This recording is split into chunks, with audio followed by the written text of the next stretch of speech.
As promised, I wanted to talk about the knapsack problem, specifically the knapsack 01 problem, as a way of demonstrating the dynamic programming algorithm design technique. So some of the other algorithm design techniques we've used, we've seen backtracking, for instance, where we use recursion to build a solution up to a point where it no longer becomes viable, and then we can back up and try an additional path. And so we saw that with the 8 queens problem in class, and also on the maze problem, which you worked on. We also looked at the divide and conquer algorithm design technique with respect to sorting. We saw that we could subdivide a list until we're down to a single item, and a single item by itself is always sorted, and then we could reconstruct the the problem to solve the larger list that we're trying to sort. And so both merge sort and quick sort used that particular algorithm design technique. Finally, when we started dealing with graphs, we saw 3 uses of the greedy technique. The greedy technique, as a reminder, you choose the best case at each step, and if the problem lends itself to it, you're guaranteed to get the optimal solution at the end. And we saw that Dijkstra's algorithm for shortest paths, and Prim's algorithm, and Kruskal's algorithms for minimum spanning trees apply this technique, and solve it. It solves those problems. However, some problems don't lend themselves to these approaches, and dynamic programming is a powerful method that can be applied to a certain class of problems. And so, like divide and conquer or recursion, dynamic programming relies on decomposing the larger problem, into smaller subproblems and solving those.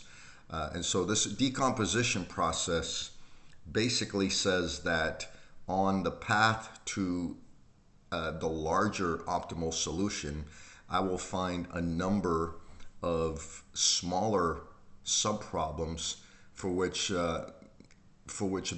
there exist optimal solutions as well on that path. And so this technique uses a bottom-up approach, and so we'll begin by solving the smaller cases and gradually move up. Now, you'll recall that we talked about the Fibonacci sequence, specifically when we were talking about recursion. You'll recall that Fibonacci of n is n itself if n is less than 2, or the Fibonacci of n minus 2 plus the Fibonacci of n minus 1 otherwise. And we evaluated the call tree stack, the call tree for Fibonacci 6, and we saw that multiple times we were repeating calculations. For instance, you can see here that we calculate Fibonacci 3 here, we calculate it here again, we calculate it down here. Okay, that's inefficient. And so rather than resolving the same problems over and over, dynamic programming relies on solving a subproblem and then recording the result, and basically using that as we move forward. So in the slides that follow, we'll give you a brief introduction of this algorithm design technique for the purpose of familiarizing you with it, and hopefully getting you a few extra points on the exam. So the Knapsack 01 problem arises in resource allocation, where we're trying to get the greatest value while expending limited resources. A common description that's given is that a thief has a knapsack of a certain capacity, and that thief is going out to do his duties and steal stuff. And so the idea is, how do I fill this sack with the most valuable items while not overfilling the sack, so remaining constrained by the capacity of the sack.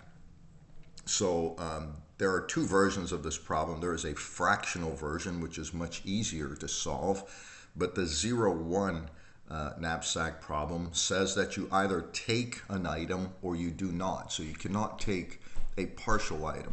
As a result, this problem is much more difficult to solve, and so we can't do so with a greedy algorithm. It's easy to see a case where we cannot use greedy, where it would fail to give us the maximum value. So for the problem formulation, we have a set S of possible items that we're considering. And so the cardinality of S is N, the number of items. Each item, WI, has a weight. So the weight of an item is indicated by W sub I. And then each item also has a value, and that's indicated by V sub I.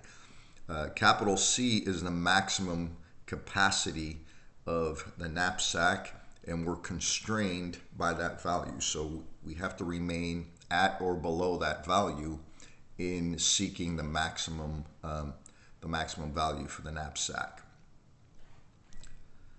So here's an example that's often shown.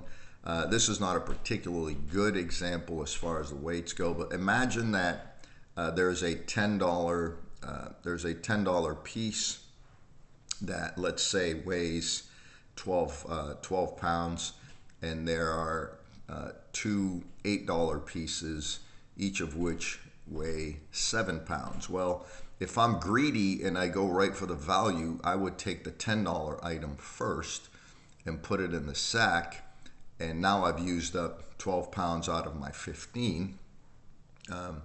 But it would be much better to just take the two $8 items, which only total up to 14 pounds, but give me $16 total. So you can see that the greedy algorithm fails to solve this particular problem, and so we need a different approach. To solve the knapsack 01 problem, we create a matrix called K. Obviously, K stands for knapsack. The matrix has n plus 1 rows, where n is the number of items we're considering, and C plus 1 columns, where C is the capacity of the knapsack. And so I'll depict that in a second. Let's take a look at a specific problem instance. For this problem, we will be considering 4 items. Item 1 has value 16 and weight 4. Item 2 has value $8, euro, whatever you want to think about it, and weight 2. That could be cubic feet, it could be pounds, etc. Item 3, value 13 and weight 5, and item 4 has value 10 and weight 3. We're restricted to a capacity of 10 here, meaning our knapsack can only hold a total of 10 for the weights.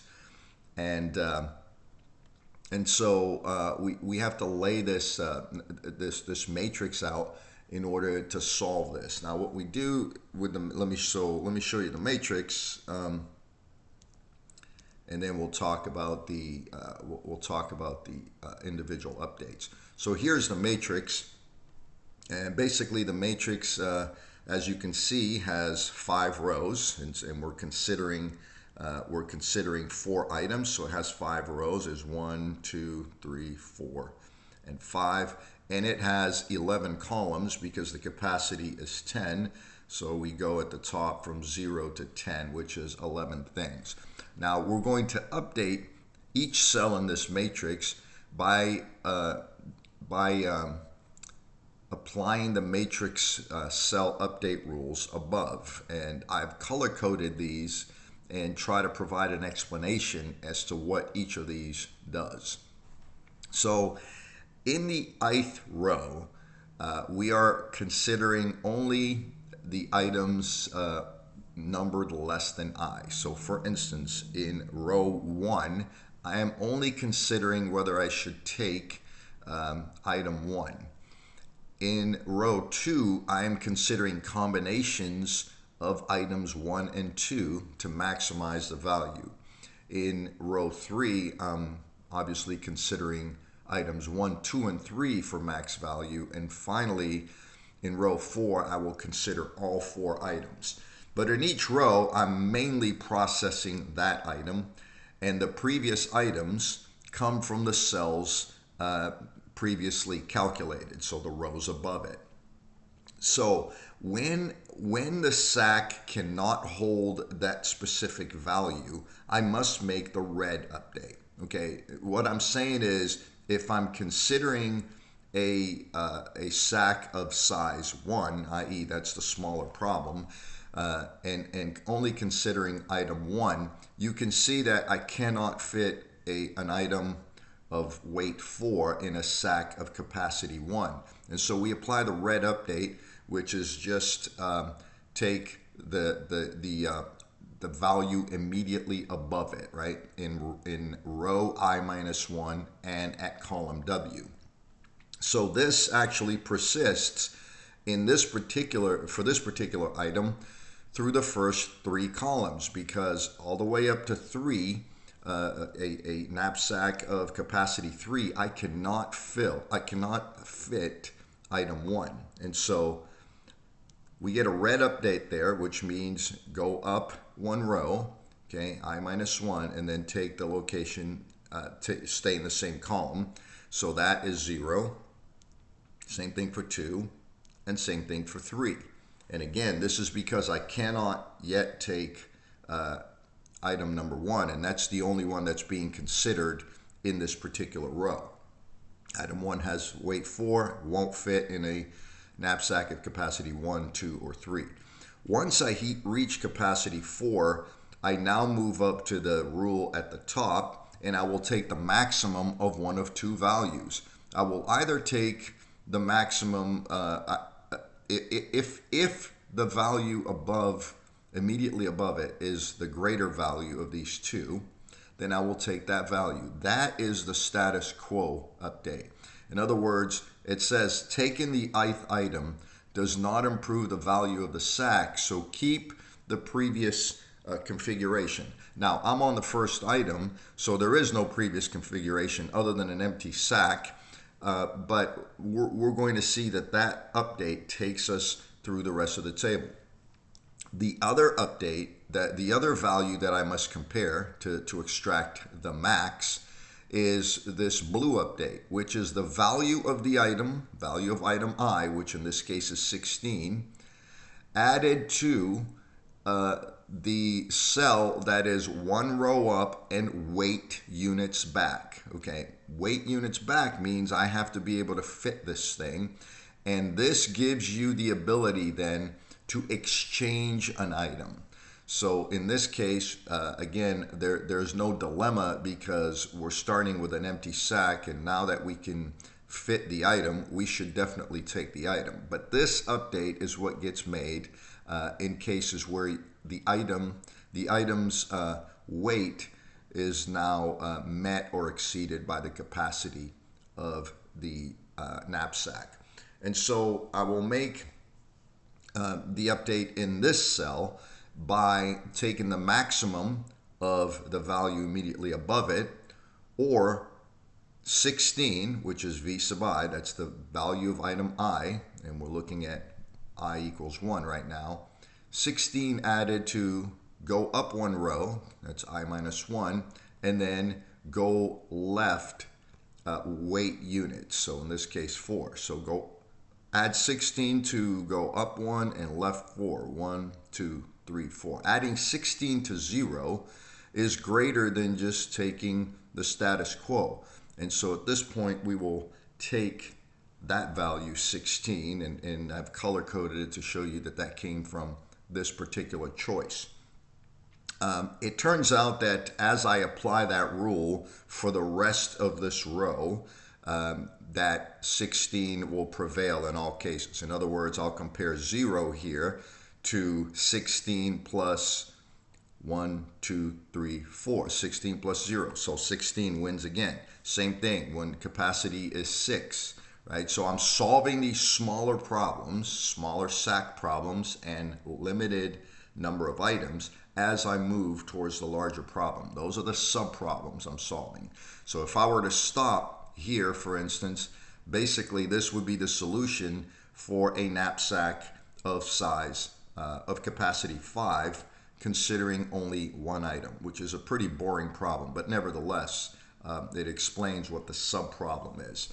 So I will make the updates for the rest of these, which again, I will demonstrate for number 8 here. Take the value that's the maximum of the value immediately above, or the maximum of the value that's one row up and 4 units left, because this item has a weight of 4.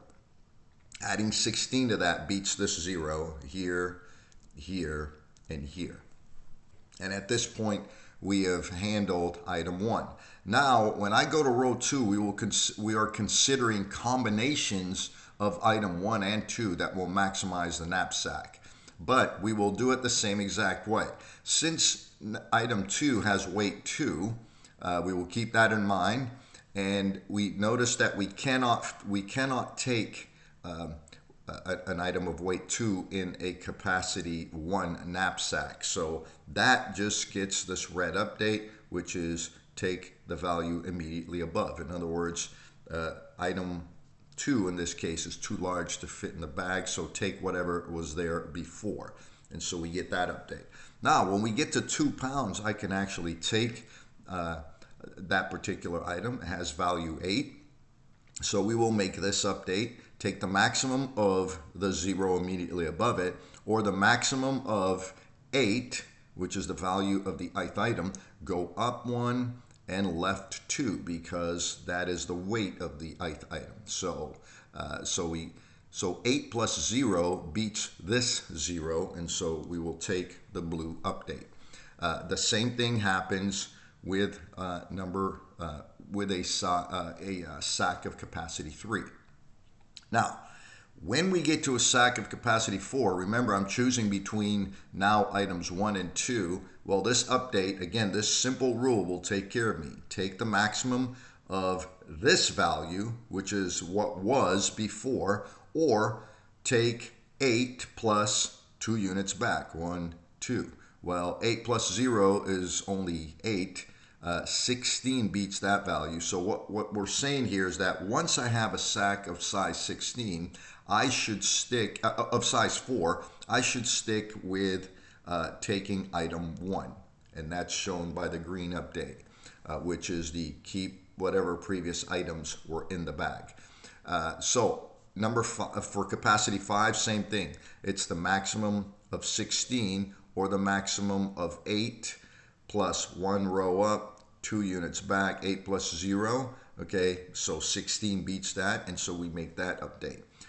Once I expand the size to capacity 6, note that I can now fit both of these items, and the algorithm will take care of me. Take the maximum of 16 or the maximum of 8 added to 1 row up, 2 units back, 8 added to 16. At that point, that's 24. 24 beats 16, and so we take that update. And it turns out, like just as we have it up here, the remainder of these rows will fill in exactly the same way. Let me illustrate for a sack of capacity 7.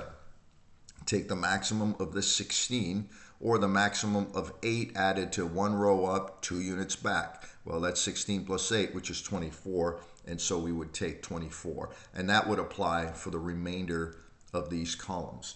So at this point, basically anytime I reach a sack of capacity 6, I maximize the value at 24 by taking both item 1 and 2. We will now consider item 3 and consider whether we should take it in place of the things that are already in the bag for items 1 through 2.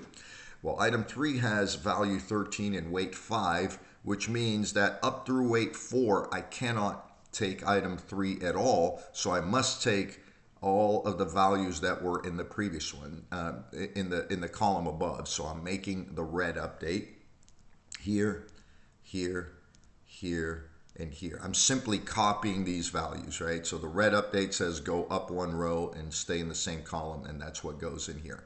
Now, once I reach a capacity of 5, I can now take item 3, but we don't just take it, we have to evaluate this rule. Take the maximum of 16 or the maximum of 13 added to 1 row up, and 5 units back. Well, 13 plus 0 is 13. 16 beats 13, so I will keep the 16. Okay, capacity of size, a bag of capacity 6.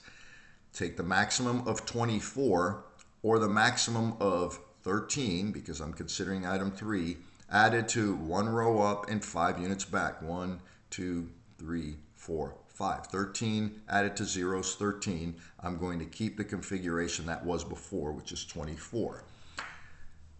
Capacity 7. Take the maximum of the 24 or the maximum of 13 added to 1 row up, 5 units back. 1, 2, 3, 4, 5. 13 plus 8 is 21. 24 beats 21, so I will take 24. If I expand the capacity to 8, take the maximum of the 24 or the maximum of 13 added to 1 row up, 5 units back.